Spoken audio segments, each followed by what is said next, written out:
آج ہم کتنے خوش ہیں کہ دربار میں کوئی فریادی نہیں آیا. فریادیوں کا قلع کما کرنے کے لیے خصوصی انتظامات کیے گئے ہیں علی جان.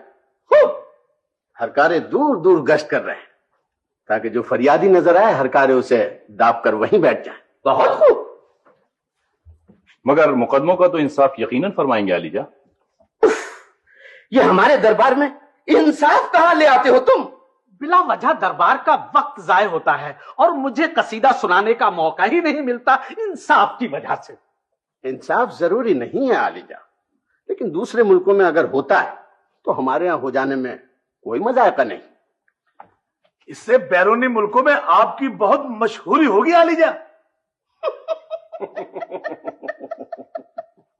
پھر تو انصاف بہت ہی ضروری ہے. مقدمہ پیش کیا جائے. کوتوالی شہر. علی جان. کون ہے یہ؟ حضور والا، اس پر الزام ہے کہ اس نے سرکاری کارندوں کے فرائض منصبی میں دخل اندازی کی تھی. اس کی یہ جرات؟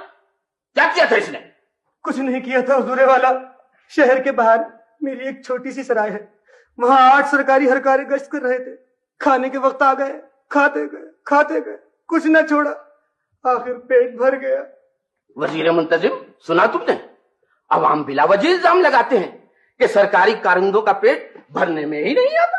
ان کے کھانے پر اعتراض نہیں ہے حضور والا، رونا تو اس بات کا ہے کہ انہوں نے کھانے کے پیسے دینے سے انکار کر دیا. کیا ملاحظہ فرمایا آپ نے دولہ بھائی حضور؟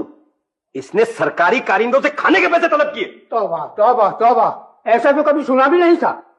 سرائے کے احمق مالک، جب ہمارے کارندے کھانا آئے تھے تو کیا وہ سرکاری لباس میں نہیں تھے علی جان؟ کیا انہوں نے بتایا نہیں تھا کہ وہ سرکاری کارندے ہیں؟ بتایا تھا علی جان. تو پھر تمہاری یہ جرت کیسے ہوئی کہ ان کے ہاتھوں میں سرکاری نیزے دیکھ کر بھی تم نے کھانے کی قیمت وصول کرنا چاہی؟ ابا حضور ذرا غور فرمائیے، یہ غریب شخص ہے.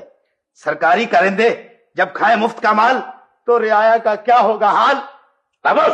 ہم حکم دیتے ہیں کہ اس جرت نازیبا پر اس مجرم کو زندہ میں ڈال دیا جائے. رحم کیجیے حضور، رحم کیجیے حضور والا، رحم کیجیے حضور والا.